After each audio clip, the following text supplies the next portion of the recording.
I gotta go to the bathroom. All right. See you on the other side podcast tonight. Paranormal Tuesday, hanging out with the casual preppers who are hunting down Bigfoot. Number one, let's bring in Miss Wendy Lynn. Wendy, how you doing tonight? Hello. I'm doing Yes. great, thanks. How are you? Well, all right. All right. Enjoying. You hesitated there. Well, sometimes I got to think about it. And then I looked at my scotch and I'm like, well, I'm just be just fine. And then let's Can't be that bad. Right. And we are also joined by the casual preppers coming in here, Kobe and Cameron, all the Yeah, I got way. the name right. Yes, all the way from Utah. Okay, first of all, to everybody out there, one of the reasons we wanted to talk to the casual preppers tonight is because they released last year a very cool documentary about their own hunt for the Sasquatch. That's Bigfoot. And so, real quick, guys, let's get a little background about what you guys are from and what it means to casually prep. Man, that's such a good question. Yes.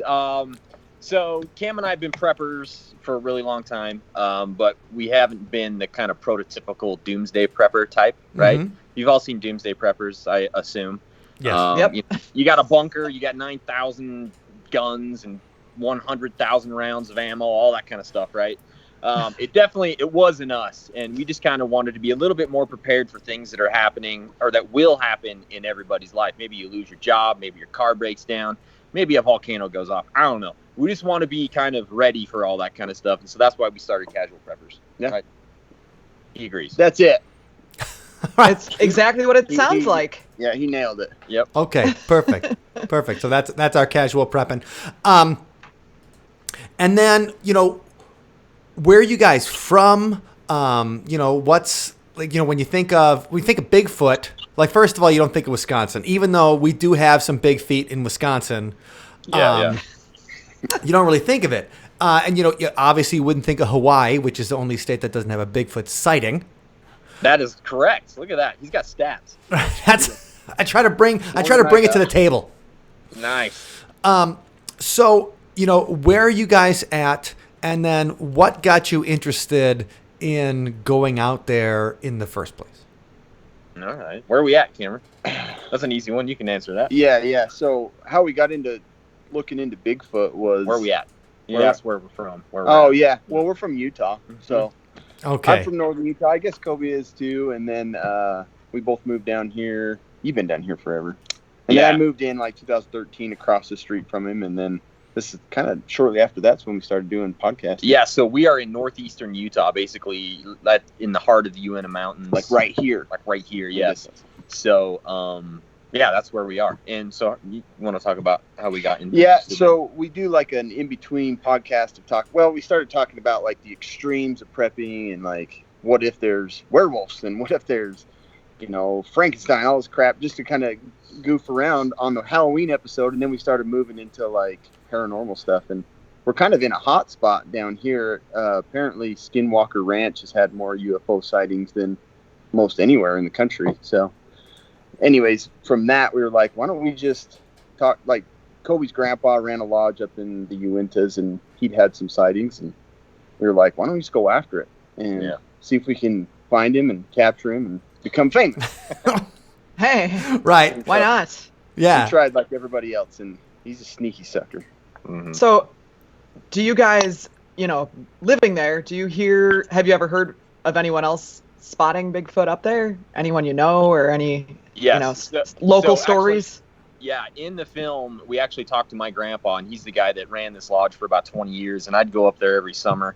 It's up in the middle of nowhere at the end of this dirt road at about 10,000 feet in elevation. Oh, So, I mean, it beautiful. is like the boonies, right? And It's he super always remote. told us these stories. I was a young kid, like 12 to 16 years old. He would tell us these stories about. Did he tell you about Bigfoot before? Yeah. Oh yeah, for sure. It's been so long since I've heard these stories. That's kind of why we had to go back and talk to him again and say, "Hey, Grandpa, what are these about?" So he's talked about it my entire life, and there's actually quite a few people around this area that are very much into that world. Yeah. Like they Okay. they have like recordings of people talking about their sightings. They have these books just filled with different sightings around the area. So it kind of seems like it's a little bit of a hotbed where we live. So it's always been something that we've thought about. So, when you guys were like at Thanksgiving or, at Christmas, and when Grandpa breaks out the Bigfoot stories, is it like after the third eggnog or something? Like, what did the rest of the family, were your parents like, oh, Christ, Grandpa's squatching That's again? an awesome grandpa. Obviously, to us, we're like, that'd be the coolest thing if my grandpa came in and said, hell yeah, I seen Bigfoot. Yeah. But what was the rest of the family like? Were they just like, okay, just not again? Not real. There was a little bit of that. Grandpa, he can spin a yarn. Obviously, if you see it in the film, he can tell a story, and you can't imagine how much I had to cut out to get it down to about a 6 or 7 minute piece. He literally talked for 3 hours. Wow. We could not get out of the house. So I'm like, Grandpa, I just need to hear like this story about this experience. And it's hard to hone him in. He just loves to tell a story. That's great. Up at this lodge, he would have huge groups of like kids come up for like scout camps and things like that. And he would tell these exact stories when I was young. And I never really got too much of that, like, Grandpa's crazy, don't listen to him, like from my parents, It was always like, yeah, Grandpa's got stories, you got to listen to him. All right. Respect for your elders. That's very nice. That's right. And plus, as a kid, when you have such a vivid imagination, at that age, there's nothing more fun than hearing stories about like, oh, you never know, outside that window there might be something lurking around in the woods. He sucked me in. 38 years old. I was like, there you go. Yeah, hell yeah. Your imagination is still vivid. Congratulations. When I was watching it, I was like, Bigfoot's real, man. Yeah. I'm like, listen to this guy talk. I'm like, this dude knows about Bigfoot, man. He's seen him. Yeah. He saw something. I was kind of half in, half out if we were even going to finish this project. It was kind of something we started, hey, let's just see what happens. Let's do it. Yeah. And after Grandpa's stories, I'm like, shit, we got to go. Yeah, we got to go up there. Got to go up there. Like, we got to do it. And so, we just ended up going after that. Okay. That's awesome. Okay, so when you're talking about prepping, though, for a Bigfoot adventure, like, what were some of the things that you guys were doing when, maybe you're thinking, okay, we're going to spend some time out in the woods, and this would be good for our podcast audience, maybe, in that if you're going to spend a week out in the woods hunting a huge hairy ape, what could you bring to be prepared for all kinds of emergencies and things like that, from getting attacked by Bigfoot to like the horrible smell of Bigfoot to running into other hunters? And I'm just kind of, obviously, I'm not a prepper, but hey, preppers, what do you do to get ready for a week in the woods hunting down the big man? Oh, for sure. That's a good question. I think that was kind of the huge part of why. So the Uintas, if they're like 10,000, 11,000 feet up there. And even the time we were up there, it was sunny. And when we walked in, it rained and it became like instant, like super cold. And then it's just a really extreme environment. So we were like, why don't we just take a bug out bag of equipment that we'd survive with, like snacks and, we had protein bars and stuff. Wait, hold on. What's a bug out bag? And if one of my friends says they have one, should I be concerned? Should you bug out? Right. Should have a bug out bag, yeah, guys. Basically, it's a fancy 72-hour bag that you just throw on your back, and you've got all the stuff to make some shelter, eat, and kill some people or Sasquatch or whatever you want to do. All right, fair enough. That's the perfect thing for a touring band. Yeah, that's true. Have these. Yes. You're completely right. That. Yes, you're completely right. Yeah, so, one of the biggest things we usually have to worry about is, you want to make sure that we're safe, so we need to take first aid stuff. And literally, I think 15 seconds into the hike, Cam cut his finger. I did, bad. Oh, no. Yeah, so, it always happens. So we had some gear, and, like, it was on my back, and I reached around to grab my backpack strap, and it slipped my finger open. Oh. So it's kind of like you test that gear so that you don't do that. Luckily, too, Cam is in emergency Well, he's been in emergency medicine. He's a PA, so he can fix us up if Sasquatch tackles us and we break an ankle or whatever it might be. Right. He's there. He comes at you hard like he's Rosie Greer or whatever in the 1972 Steelers. You got to juke. When you're out in the wilderness, you never know what's going to happen. It's good to have someone along who knows how to administer help. It's a huge in that deal. kind It really of situation. is. And at one part in the film, we actually Cam almost walked into a moose. Like he was 5 feet from a moose. I was. Oh my gosh. So you don't know what's going to happen when you're out there. So the whole thing's an experience. I mean, even if you don't see Sasquatch, you don't know what's going to happen. We've got on your mind, we're looking for this like hairy, massive beast, and then I walk up on this hairy, massive beast. Oh, we found it in like 5 minutes. You manifested the moose. Yeah. Mm-hmm. Okay, so now, I mean, let's think about, I've camped a bunch of times, and I'm not, I don't know, if you look at my, shelf or whatever, you see a bunch of Alien and Doctor Who stuff. So I'm like, my shelf is not the shelf of an outdoorsman, let's say. Sure. You got the bandana. I was going to say I do have the I have the bandana. When you were tying the bandana on, I thought you were getting ready to have a cowboy supper. Right, I am. No, I just was wearing the bandana all day, so it just kind of came with me here. So that's just prepared in case. That's just so I'm ready in a fashion emergency is most of my emergencies. But if you guys what do you bring beyond the basics of like, okay, we have a little extra food, we have a little, is there something that most people don't think of that you have found invaluable for an overnight or a couple of days, or when there's no toilet, there's no regular, there's no access to just a gas station with a John for a shower and stuff, that you're like, thank God we brought this, because if we didn't, this is gonna be miserable. Yeah, there's a few things I can think of. I mean, hopefully most people think of this, but you got to take toilet paper. I mean, you just do. That's Kobe's favorite yeah. Okay? If there's not an outhouse, there's not a bathroom, you're just going to have to figure it out yourself. So Leafs aren't gonna cut it. That's stupid. Don't use Leafs. Okay. You can. Or your bandmate's dirty clothes. Yeah, that's Right. also doable. But you know what? Just take the 30 seconds and grab an extra roll of toilet paper. It doesn't weigh anything, and throw it in your bag. Yeah. You don't want to. Yeah. You'll be getting blisters in the beehole because you don't know what you're watching. Dude. Not worth it. No. The other thing you want to think about is a headlamp. A lot of people want to bring just a flashlight. Get a headlamp. That's you want to be hands-free. If Sasquatch comes at you, you're going to need all of your extremities to do this, you know what I mean, to get them away. So I headlamp. think the other thing that I found that in our videos, we usually start a campfire. And I found even when you think, oh, I've got a lighter, that's all I need. But we've ended up needing a lighter and gasoline. And like you need multiple ways to start a fire and know how to do it, because you go up in the forest, it's way wet and the wood's all damp. And you got to have a lot of different ways to do it. And so that's what I would take with is several different things to start a fire with. Yeah. That's a good point, because at the end of a long day of Sasquatch hunting, you don't want to be without a fire. That's Absolutely miserable. not. We call it squatching. I don't know if Squatching, fire, sorry. We figured everything hates fire, so. So when you guys were working on this, and you were getting ready, you're like, okay, there's something in Bigfoot. My grandpa says so, and I love my Jaja or whatever, and you're like, we got to go.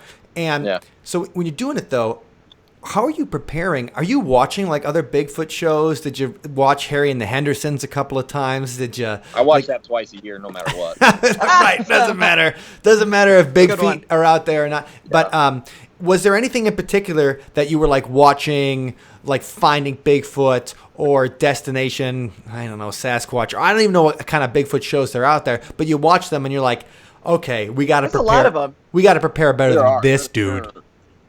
It's crazy. To be honest, I don't really get into them that much. I kind of wish I did, and I never really have.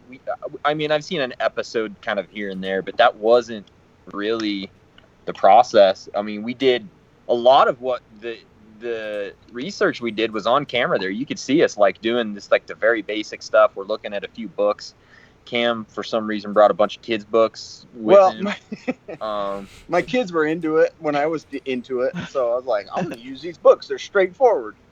And so, Maybe there's clues in there. yeah. Right. You never know. Yeah, you never know. Yeah, there is really good basic information there. So we didn't do a whole lot of that. We did a little bit of basic looking on YouTube. So, okay, if we're going to try and call in Sasquatch, how do we do it? Like, we're going to look stupid, but at least we should look a little bit less stupid and kind of know. I recommend you look up those videos, too. They're fun. Well, Yeah. I was Well, just. the nice. Oh, go ahead, Wen. Oh, I was just gonna say the nice thing is that you're out in the wilderness, so you only look stupid to each other. You don't have to worry about anyone Yeah, else. yeah. You know. Well, and I think Sasquatch is that back there. No, that's Giggling. Yeah. Well, unless you're filming a He's documentary entertained. and you're out there and you're like, here's how we do it. Yeah. Yeah, we tried most of the methods, and unfortunately, he didn't come to Well, us. don't spoil it for them. Oh well, What if they haven't seen the film? that's true. I spoiled it. We might. There's a couple of things. We can censor that out if you want. There's definitely, you guys will enjoy some Bigfoot calls when you watch the Bigfoot by the Casual Preppers. You guys will enjoy. Yeah. Awesome. A couple of things that I was thinking about when you guys are going out there is what was the, when you made a plan of attack, were you like, let's go to where my grandfather, had seen stuff, and was it, let's go at night, let's go during the day, let's go back, maybe go during the day, check it out, come back around, find places to hide where they might kind of sneak in? Or was there any kind of certain, obviously preparedness is what you're, casually. Yes. So not that serious, but casually prepared is your name's thing. And so, what was the plan of attack to be like, okay, maybe the best time is to, maybe he likes magic hour and comes out at, right at twilight or whatever. Is there any thought to like the best times of day or the best way to kind of get him on film? Yes, we did think about that. The hard thing is nobody has any damn clue. And so neither do we. We are talking about Bigfoot here. Yeah, we're talking about Bigfoot. This isn't like something you can plan out very well. But we did want to go to the area that my grandpa had seen. I mean, we got really close to the area where he had actually seen some footprints. We were just down below that. And we actually walked right past the deck where he had seen the hairy figure come by. So we were there. We were in that area. And the plan of attack was to try and go out in a few different times. So we went out one morning, and we were kind of out all day, kind of doing a trek around a couple of lakes we thought might be good. And then we actually came back to camp and then went back out that evening at dark. Which is not fun. Which was, it was a horrible experience, but we did it and we got it on camera. And that's why you bring your headlamps. Right. You're right. Yeah. There's actually a website that people log where their sightings were, and there was one not too far from town, and so that's where we set up some trail cams too. And we're like, maybe we'll catch him because nobody else has. But I know he's sneaky. He is. He's smart. I guess. But so we released this film on YouTube, right? And we didn't realize how many Bigfoot experts live on YouTube as commenters. I mean, it is the most ridiculous thing you've ever we seen. got kind of torn apart. And so we didn't. oh no! We didn't know that. We didn't know that Bigfoot knows when you've got trail cameras up. We just didn't know, right? So wait, okay? For a guy like me, what's a choke hammer? Because it sounds like a trail cam. Oh, trail cam. I'm sorry. Trail cam. I thought he said choke. Like Bigfoot knows when you got choke hammers up, and I'm like, is the Hulkster there?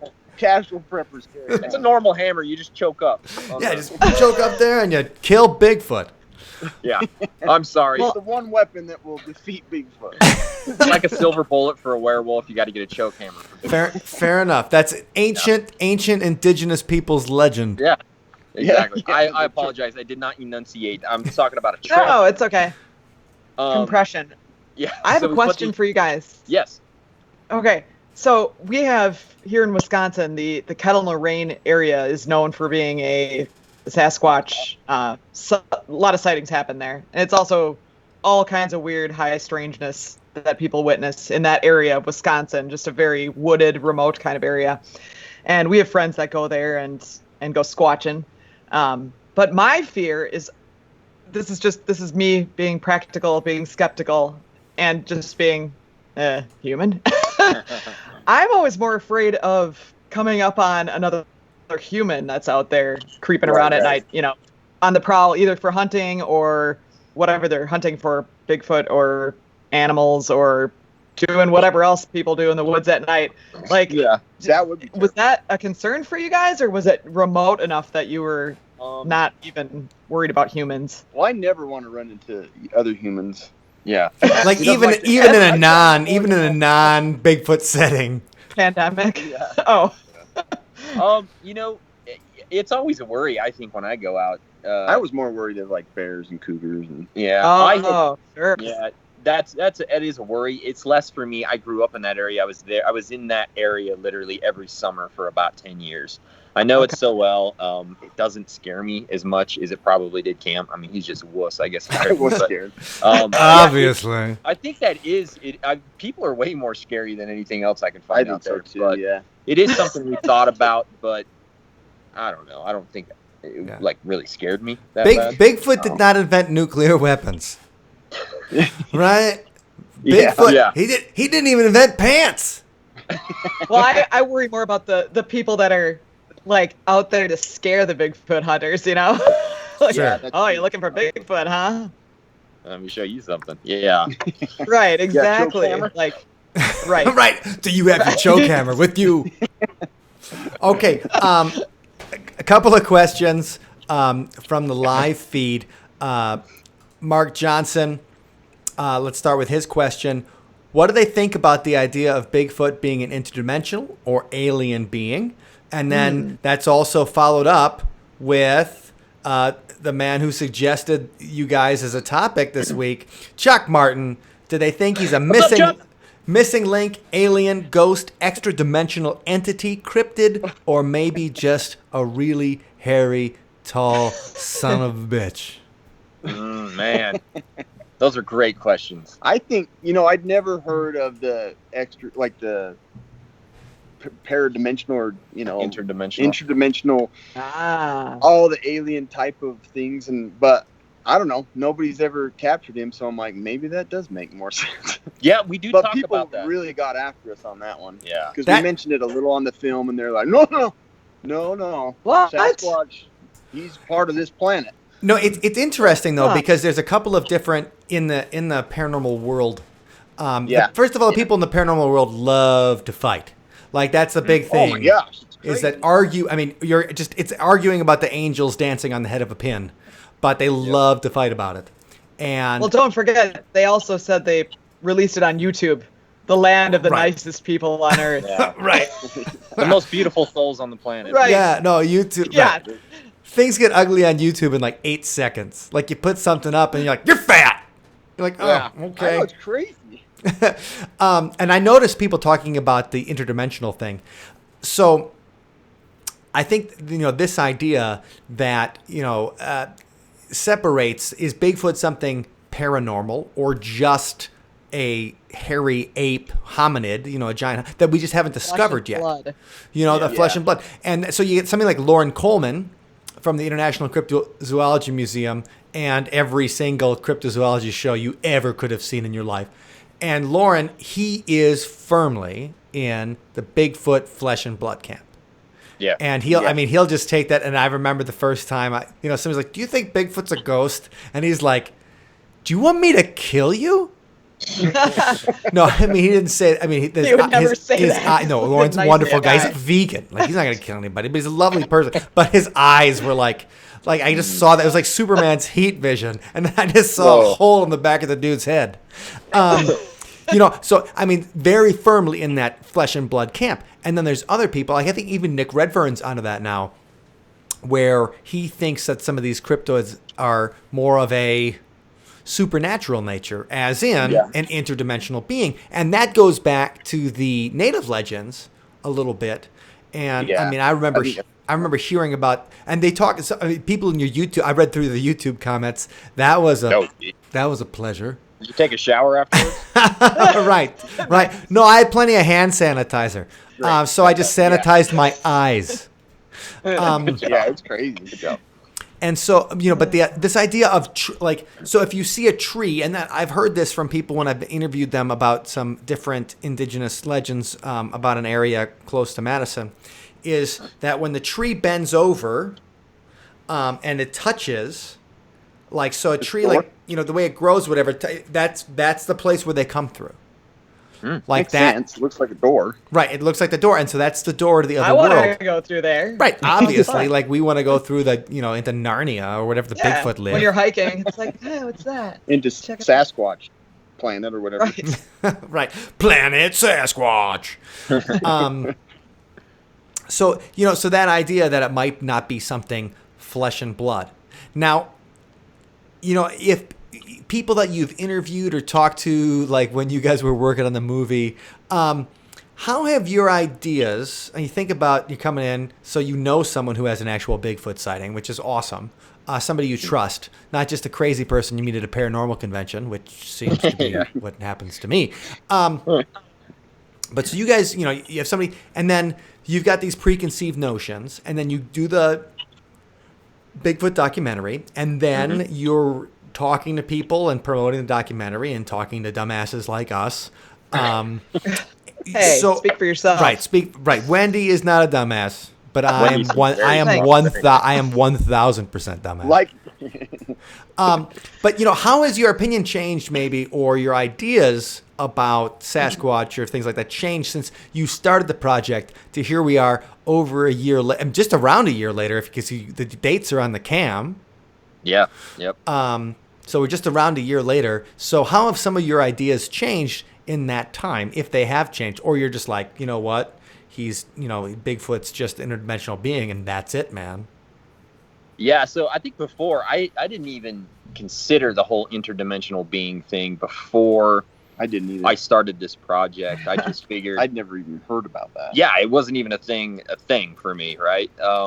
And I think after talking to my grandpa, he kind of had a little bit of an idea about that. And once he said that, I'm like, oh, geez, maybe that's why we keep getting these glimpses of him and nobody can get a picture. I mean, I don't get it. Nobody can get a picture. Nobody can, nobody's found bones. Nobody's really found anything. If he's there, what makes more sense than him kind of slipping in and out somehow between a bent tree, right? I don't know, but to me, if it's real, that's a 9-foot bent tree. It's pretty easy. Yeah, I mean, that's as plausible as anything else to me at this point. If he's real, I mean, you would think in this day and age, with so many people having trail cams, somebody would have caught him on camera if it was an actual creature, That was our assumption as well, but we didn't know that he sees a trail cam and he knows not to go there. Dude's looking for him all day long, or whatever. He can sense infrared. Apparently, that's what I've heard. Well, how many shows? I mean, how many shows do they have looking for Bigfoot? Like right now, there's like 5 shows looking for Bigfoot, and then at Skinwalker Ranch, they're looking for anything. Yeah, they are. So they're just like Skinwalker Ranch. Somebody farts loud, and it's paranormal.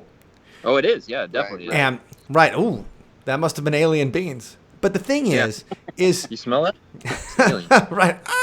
Well, that's another thing. The smell of Bigfoot. Sasquatch is a skinwalker. And people talk about that. That Bigfoot smells super bad. Yeah. We had a tough time with that because I had Cam with me the whole time. I couldn't tell. Oh man. He smells fruity. Throwing Cam under the bus. He knew we were coming. Right. Yeah. He knew that some it's like Bigfoot does not smell like Drakkar Noir. What are you doing? Yeah, I go with. Is that Aspen? The classic Old Spice. Yeah. All right. So there's definitely some change, and there's also kind of that religious side of like this is Cain walking around on Earth. I don't know if you guys have heard that one.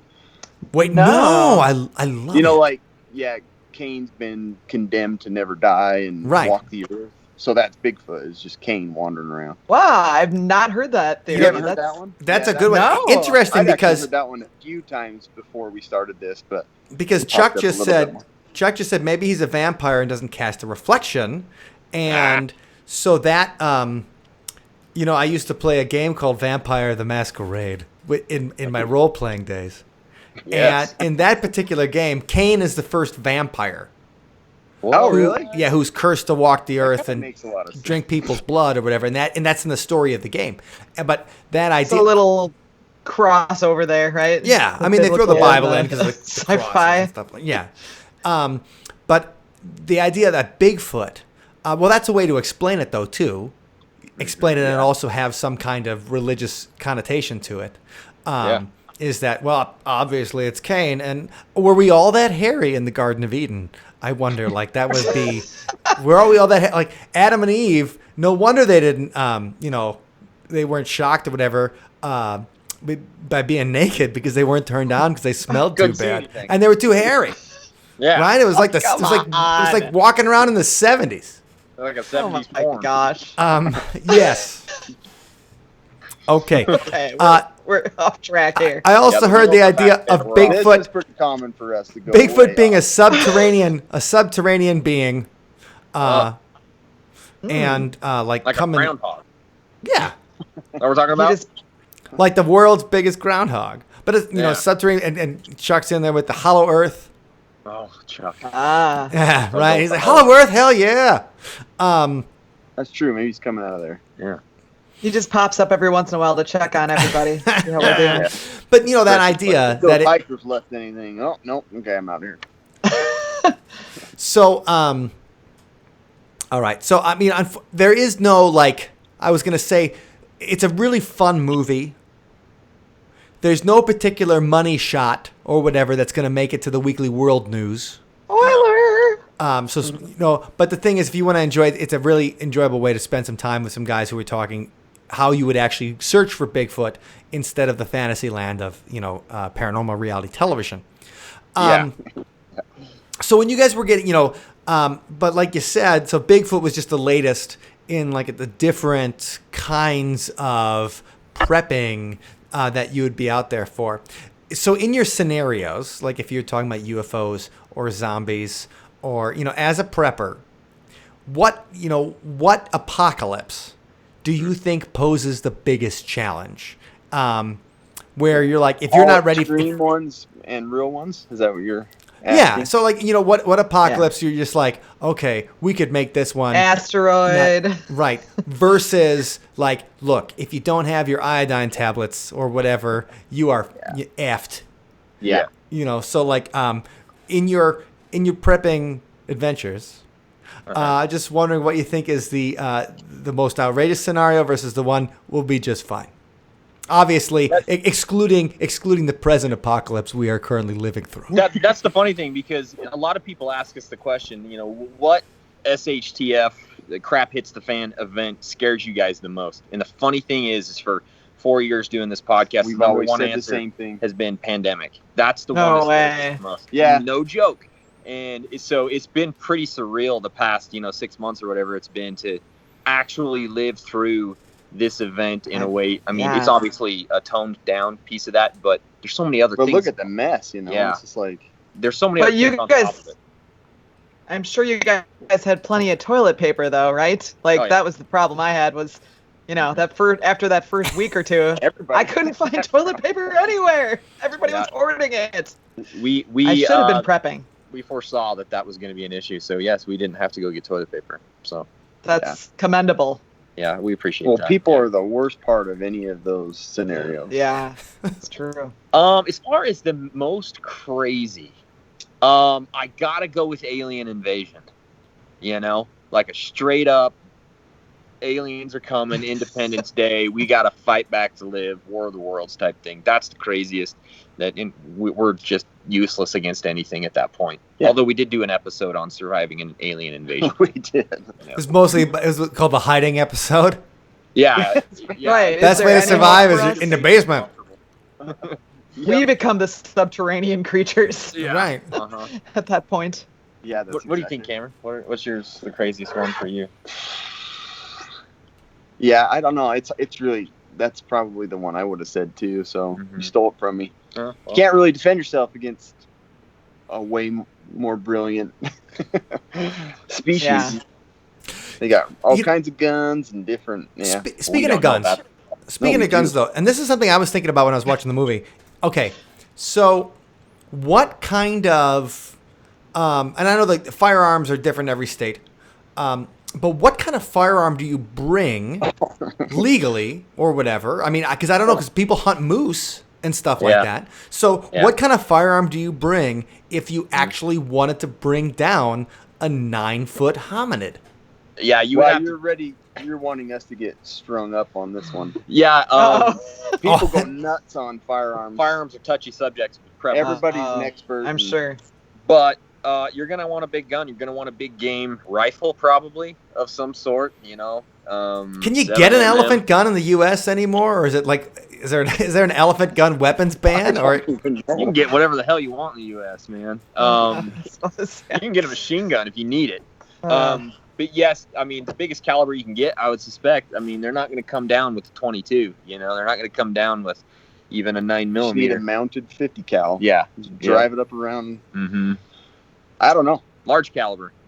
Okay. So just a big, I mean, not a 22.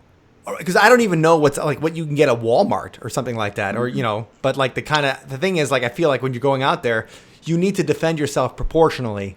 Yeah. Let's just say we felt comfortable with what we had. Okay, all right. So the threat, you brought something appropriate for the threat. You're correct. Yes. Okay. You know what? Okay, just in case, you know, I don't know what kind of lockdown Utah went into. But in Wisconsin, they were like, just stay. We didn't. Have you seen the numbers? Stay in your house. You're gonna die. In Wisconsin, shelter in place. So if the second wave happens, or whatever, you know, obviously we're just talking about being prepared. Yeah. You know, what would you suggest for people if we're coming up? Okay, all the numbers are going back up again, and the winter time's coming, and so I mean, whatever part of Utah you're in, I don't know if I mean, obviously it was mountainous where you guys were, but wintertime in Wisconsin is basically the end of the world. I bet. Yeah. Yeah, it's really similar here as well. Yep. And so, so just in case we all have to be home again, what are some, you know, prep ideas when we have to face the second wave of the COVID apocalypse? That's a good question. I think your number one things are your water and your food at home that you don't have to go out and get. Yeah, that's your biggest thing. 3 months is kind of what we tell everybody to work. Oh, wow. It's hard. Yeah. It takes time. You got to keep the family out and store it in their rooms. So. Right, because what is 3 months of food? Is that like, do you get those dehydrated like packs? The easiest thing to do, because you can't really. The nice thing about the dehydrated stuff is you can buy it once and leave it there for 30 years, and you don't have to worry about it anymore. Right? That's great. And we do. You know, wait, like dried peaches or whatever you can eat, like astronaut food. Yeah, but astronauts don't wait 30 years to eat it. Yeah, it's vacuum sealed. Okay. Yep. I didn't know it could last that long. I was thinking. Yeah, they have 25-year shelf life foods. So. Mm-hmm. Oh, I bet it tastes like 25-year shelf life. Right. Yeah, it's not gonna. I don't think you're thinking about taste when there's an alien ray like just gutting your neighbors. Buy a bunch of Cholula and Frank's Red Hot. So that's a good way to go. But you can also just fill up your kind of non-perishable stuff in your pantry. You know, your canned goods and stuff like that. Just start building that up. Build up your freezer. Get all the stuff you like to eat. Get more of it and build that up. And then the next thing I would say is if you have any medications that you have to have, make sure that you have extra there, just in case stuff gets wild.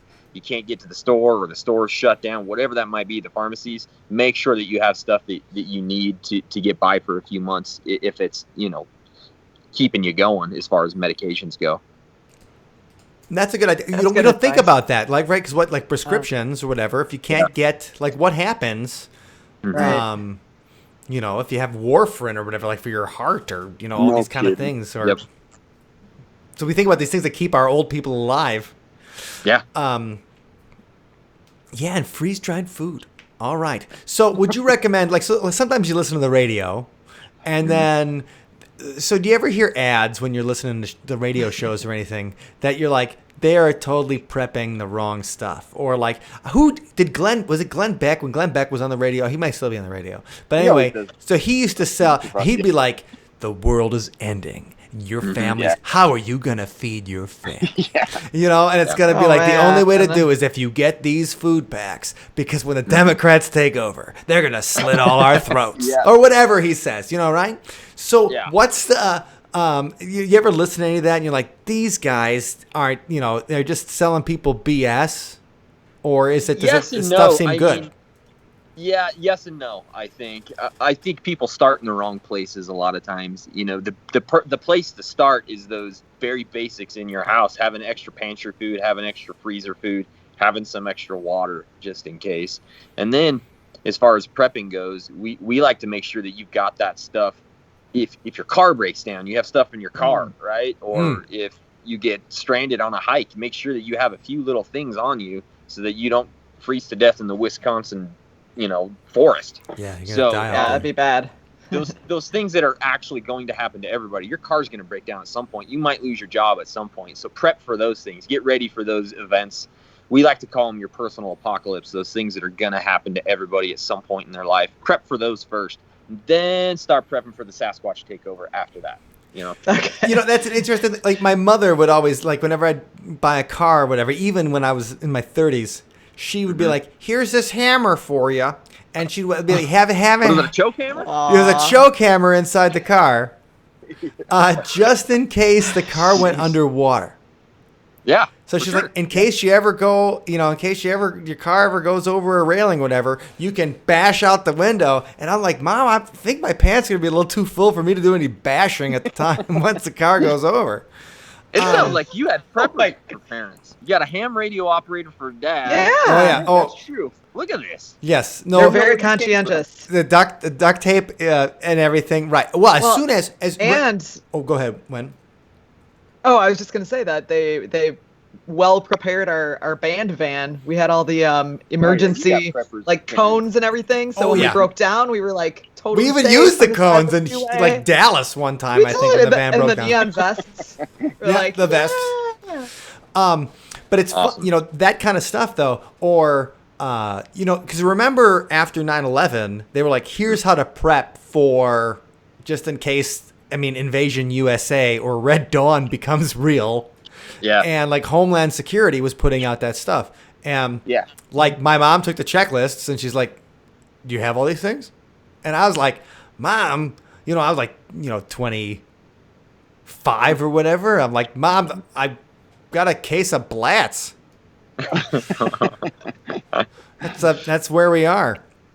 Yeah, no, I mean, it's not a bad idea to just have a few things. The FEMA, the government has a few lists online that are really basic, really simple. It doesn't take much to get them. It's worth it.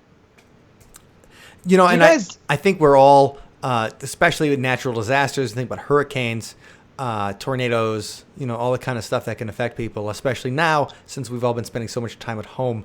We're all learning that maybe we should have been more prepared in the meantime. Yeah. When? Yep. Yeah.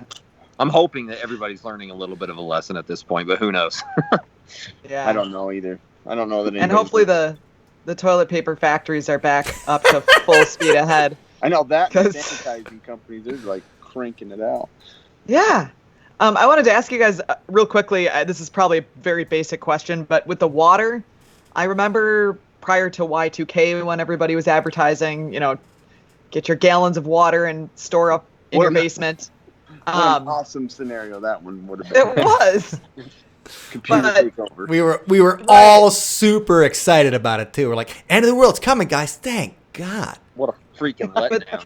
But they said to put there was something you had to do to the water to keep it safe for a long time. Yeah. Yeah. What was So- that? Yeah, you can put a few drops of bleach per gallon. Just to yeah. Don't drink the bleach straight. That sounds Not a dangerous. good idea. Oh, Don't like inject it, correct, because drink it. bleach only takes care of the COVID. Jeez. Yeah. Yeah. Yeah. You can go buy water tablets, but most of the time, honestly, Okay. if you keep it, in a tight container in a cool, dry place, it's going to be fine for a really, really long time. So, Okay. That's yeah. good Yeah, your enough. tap water's chemicaled up enough. yeah, your tap water has Okay. chlorine in it, basically, so you're fine. Obviously, Oh, okay. it's fluoridated here too because we got city water. So obviously, the government's got a quick they can just get into my mind like this. Yeah, if you start sterilizing your water, you'll learn everything about the matrix that you live in. The next thing I was wondering about is, as casual preppers, do you guys have like generators or solar panels or ways of keeping your power going? Because that's my big fear, is the second that phone battery runs out, like that's it. Podcast is done. Podcast is over. Yeah, definitely. Yeah, I'd like to have more of that, just to, self-sustaining stuff. I've got a small generator just to run a microwave because that's the easiest way to cook in America. There you go. Hey, but we do have a lot of different solar, like small solar charger type things. We have like solar lights and those things. Solar stuff's super awesome because again, you can charge and you don't need any of that power. So we highly suggest. We have like some solar headlamps and things like that. If you got to go squatching in the apocalypse, you're good to go. So. But our houses right, because life does need to mean something. Yes. Yeah. You got to live for something. You can't just live to, use up all your toilet paper and die. Right. Drink your own pee like Kevin Costner in Waterworld. Yeah. But I still have more questions here about this. Here she comes. That's a good movie. That's a great movie. For the prepping.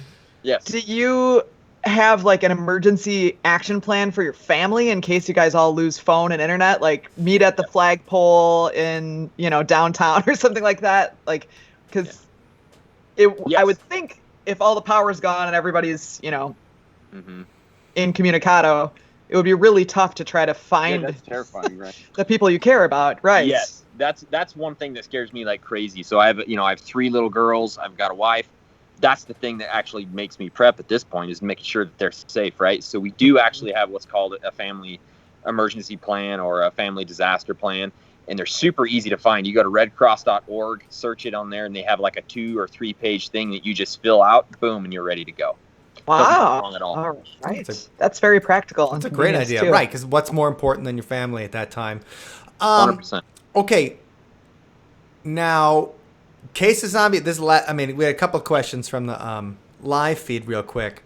But I'm just wondering, in the case of a zombie apocalypse, and you got to go eat of all apocalypses, yeah. Right. Because then you could just popping dudes in the head, like a video game, all day long. Right. It's like real life Doom.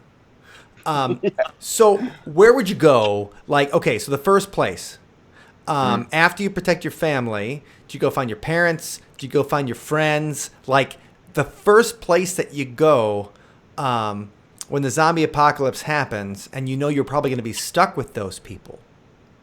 For a while, if you do get to a safe place. Just wondering what everybody's first place would be. I'm going to Cam's house. And I'm going up on the mountain. Okay. There we go. That sounds good. Confused. Yeah, that's a really good question. Where would you go? Canada? No, I would. My parents' house is pretty remote. Is it? Oh, there you go. And it's also the top of the hill. Yeah, you totally have to. Well, it's not that. Gosh, man. It's top. They have a bunker up in the mountain. There's a valley. There's a valley to come down, and the top of the hill. So you could get, and there's a porch. So easy, we could shoot them as they're coming up. And a ham radio tower. And a ham radio tower to contact. That is can contact the casual preppers. Yeah. So, like their house is. It's kind of suburban, but it's kind of wood anyway, and they're at least 1.5 miles from the nearest cemetery. So I think we're okay. But I was just Wendy, where was the first place you would go? Where's your bug out?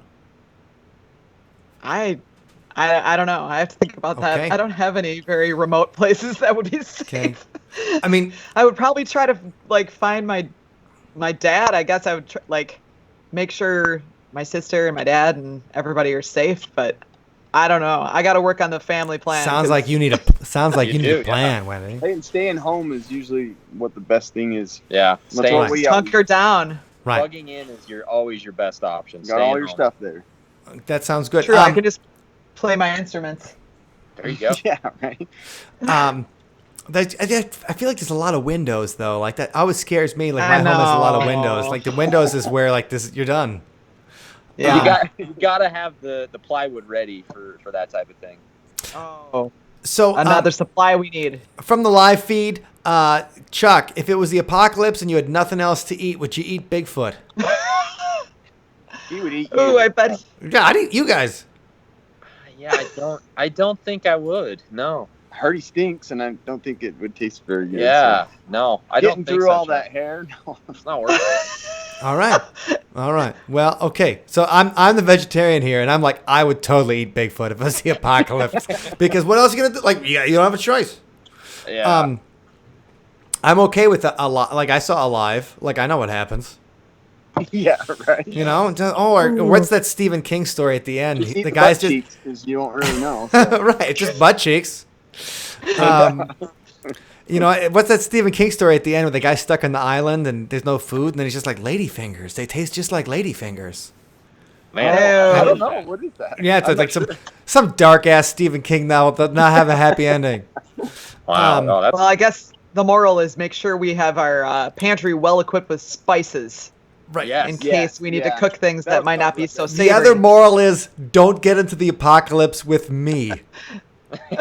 Yeah, really. I don't know, man. You come from great prepper stock. I'm heading to your parents' Well, house. if know- you're gonna be with Mike, you just have to bring your chow hammer. just bring the choke hammer. Choke hammer. He's probably just the most Choke hammer. covert prepper out there. He's just trying to play it That's a good But- point. right. like he doesn't know what he's doing. Right, and all of a sudden, Right. you gonna end take up us in my all meat out. locker. And it becomes the road. Oh my Yep. gosh. Oh God, man, reading the road. That's the thing. I had to take a shower after I was done. I was like, I don't even feel good about the human race. Thank you, Cormac That's McCarthy. the most depressing story ever. I hate it. I really do. Yeah, I mean, it was like an Oprah book club story too. That was my favorite. Like, oh, the Oprah book club. Let's read something uplifting by Cormac McCarthy about the love for a father and his son. Yeah. Also, it's the apocalypse, and there's gonna be some cannibalism. Yeah. Oh, Abby, what if Bigfoot can talk? Oh my gosh, what would Bigfoot say? What the hell you looking for me? You got Right. something? I don't know. Or he'd be like, "Gotcha." Like Yeah. you assholes can't find me. You tried real hard. Yeah. Everybody's He probably tried. has a British accent. Oh, you. Yeah. He's got to have a British accent. Should I have a mask would you on? please stop chasing me? I just want to live here in the woods by myself. Get away from my tree, sir. Is there any truffles around here?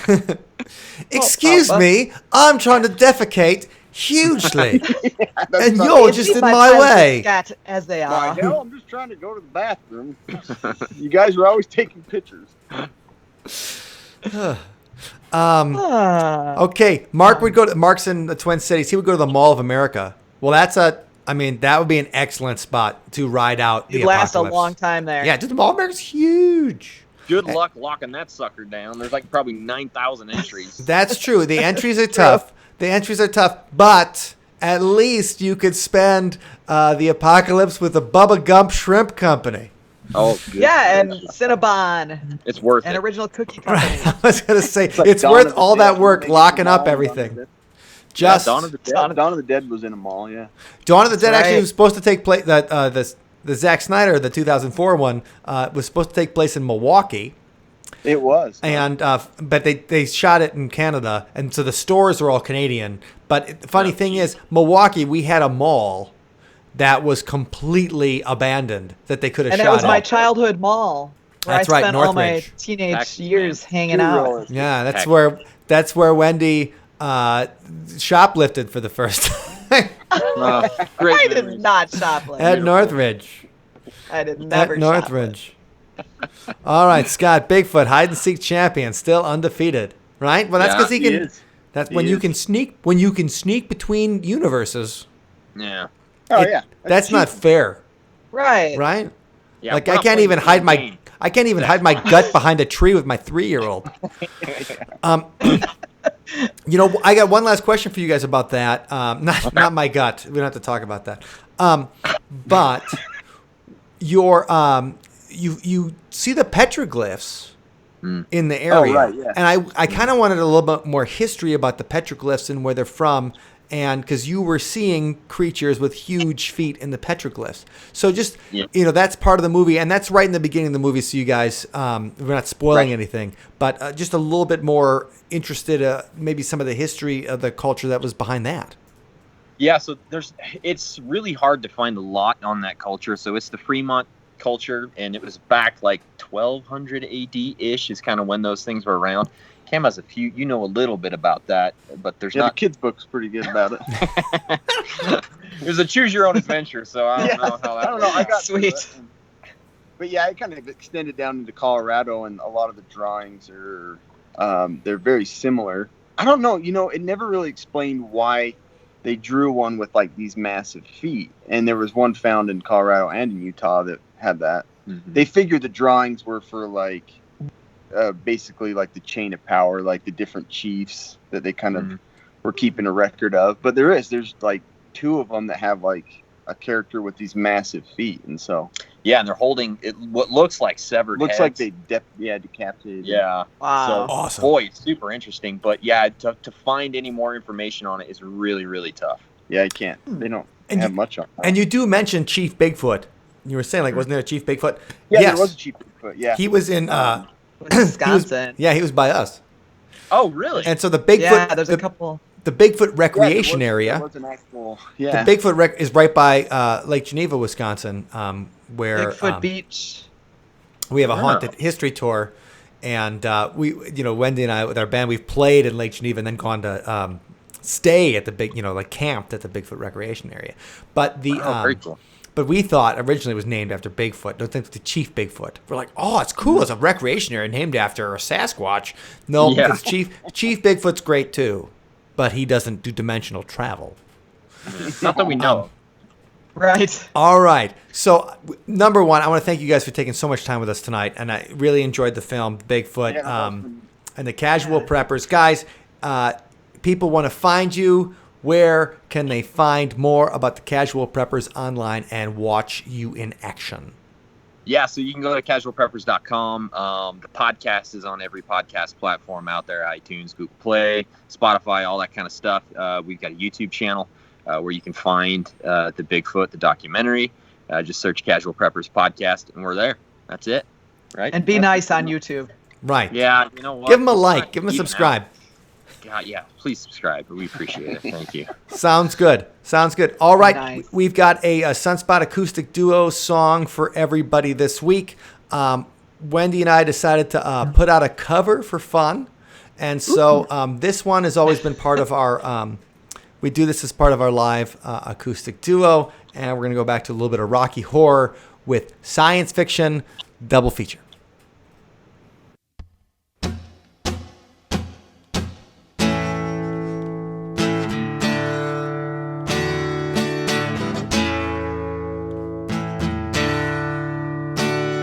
Michael Rennie was ill the day the earth stood still, but he told us where we stand. And Flash Gordon was there in silver underwear. Claude Rains was the invisible man. Then something went wrong for Fay Ray and King Kong. They got caught in a cellular jam, and at a deadly pace it came from outer space. And this is how the message ran: science fiction double feature. Dr. X will build a creature. See androids fighting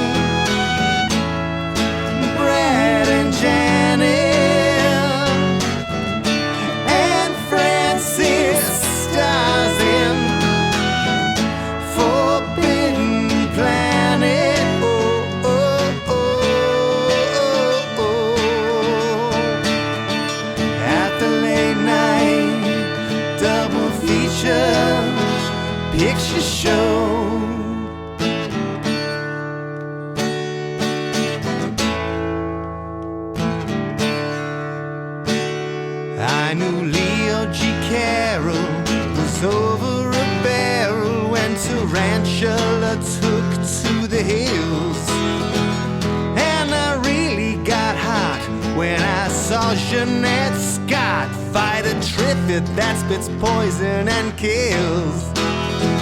Dane Andrews said prunes gave him the runes, and passing the news lots of skills.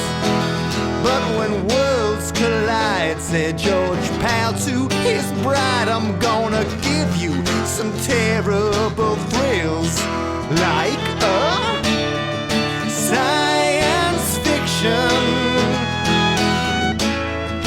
double feature. Dr. X will build a creature. See androids fighting. Brad and Janet and Francis stars in Forbidden Planet. Oh, oh, oh, oh, oh. At the late night double feature picture show, I wanna go. Oh, oh, oh, oh, to the late night double feature picture show by IKO. Oh, oh, oh, to the late night double feature picture show in the back row. Oh, oh, oh, to the late night double feature picture show.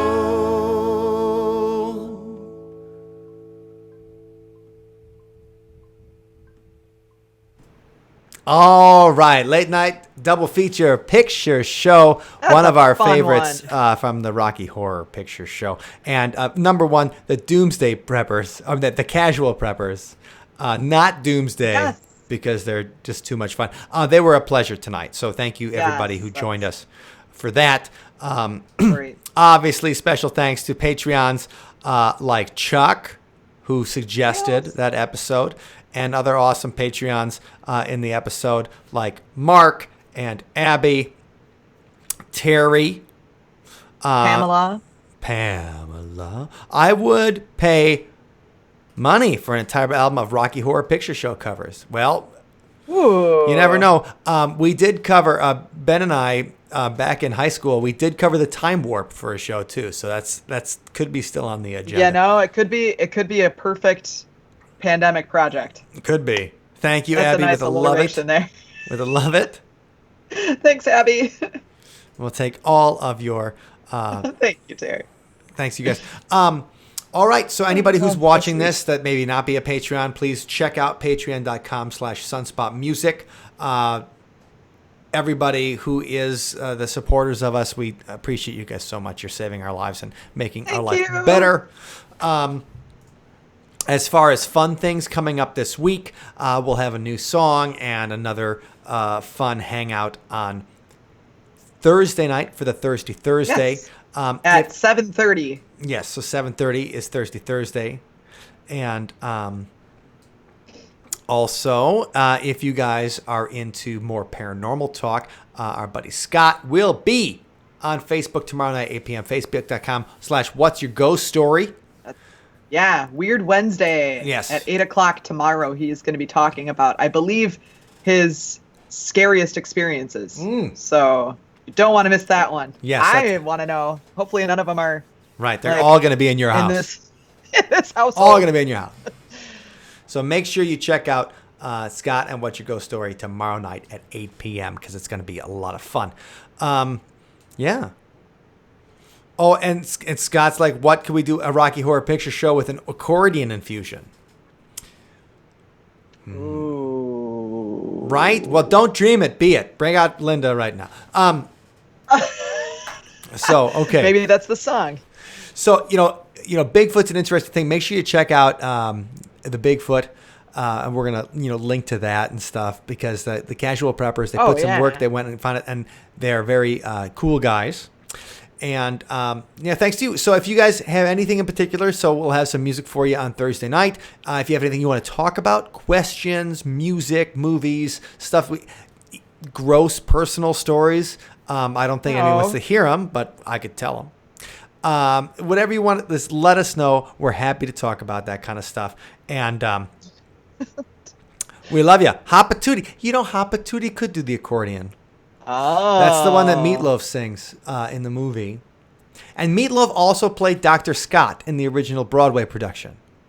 Wow. So Meatloaf, Eddie, and Dr. Scott were the same role. But for the That's movie, cool. obviously, they got a guy that also played Blofeld in Majesty's Secret Service. No, I'm sorry. That was Majesty's Secret Service was the guy that played Blofeld was Kojak. I'm not sure what movie Charles Gray played Blofeld in for James Bond. Anyway, never mind. Anybody, if you're not a member of the Patreon, please check it out. For the people that are Patreons, we love you in the grossest way possible. And we have a hangout coming up. Oh, yeah, We have not officially announced it yet, but it will be next Tuesday.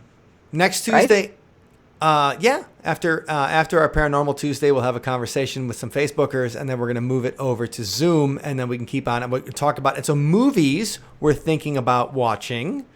Paranormal Activity, right? So the original, which is a classic. I loved Paranormal Activity. I thought that scary. was a great one. And then also the I can't remember the other one, but it's on my list. Poltergeist. No, I thought it was They Come at Night. In the Shadow of the Moon. In the Shadow of the Moon. And that's on Yes. Amazon Prime. And I've heard it's great, low budget kind of work. So we definitely want to check that out. So it didn't seem low budget to me. I heard it. I heard it was produced Really? for $8. No, it was just low budget comparatively to the kind of special effects and things like that we're used to. Okay. So, which is awesome. Terry, love you guys. Miss you so much. Miss you too, Terry. And We looking miss forward you, to spending some time with you Thank in you. person. Chuck talking about the Bigfoot documentary. It's true. It's very much less BS than other documentaries, and it's just real guys going out, and that's what makes it refreshing. So fantastic. We'll see you on Thursday for music and for conversation for the normals. And looking forward to hanging out, and make sure you check out What's Your Ghost Story for the live feed tomorrow night. You guys have a great night, and we'll see you on the other side. On the other side. Mwah!